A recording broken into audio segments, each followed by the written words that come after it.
मुसळे, अकलूज मधून रियांश कंपनीमध्ये आरोग्य सल्लागार म्हणून काम करते.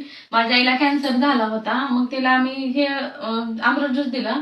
मग तिला काय रिझल्ट आला तुम्ही त्यांच्याकडनंच ऐका. माझं नाव सुभद्रा दत्तात्रय लोखंडे केवळ. पोटात दुखत होतं म्हणून माड्याला गेली. ते माड्यातनं सांगितलं त्याने पाणी आहे म्हणून, मुठखाडा आहे म्हणून. तिथनं पुन्हा परत सोलापूरला लावलं. सोलापुरात पण पाणी आहे म्हणून सांगितलं, कॅन्सर आहे म्हणून सांगितलं. पुन्हा परत त्याने लावलं पुण्याला.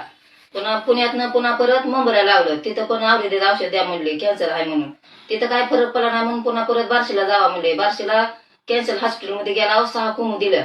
पाणी होतं, ते पाणी 4.5 लिटर पाणी निघालं. पुन्हा काय पोटात पाणी झालं नाही. पुन्हा परत पुरून इकडे आणलं अकलूजला. अकलूजला आणल्यानंतर पुन्हा हे अमृत ज्यूस आणि हे ड्रॉप चालू केला. तिथनं कॅन्सर माझा कमी झाला. गाठ पण कमी झाली. गाठ काढा म्हणले होते पण पुन्हा गाठ काढली नाही.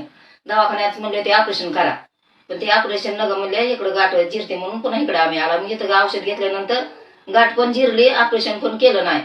आता मी रानात चांगलं काम करते, जेवण जाते व्यवस्थित राहिली. आता दवाखान्यात तुम्हाला आता गोळ्या वगैरे आता दवाखान्याचं 6 महिने झालं गोळ्या नाही, ते औषध नाही काय नाही. हे ड्रॉप मी बाटलीची एवढी पिते मी, दुसरं काय नाही. आता सगळं काम हे करते, जेवण हे करते व्यवस्थित आहे. आता त्यांना म्हणजे अमृत ज्यूस आणि अल्कलाईन ड्रॉप घेतल्यापासून आता कॅन्सर हॉस्पिटलची एकही गोळी चालू नाही त्यांना. 6 महिने झालं गोळी 6 महिने झाला आता एक सुद्धा गोळी चालू नाही त्यांना. अगोदर ऑपरेशन करा म्हणले, ऑपरेशन जर केलं तर परत ते 6 महिन्याला डबल ऑपरेशन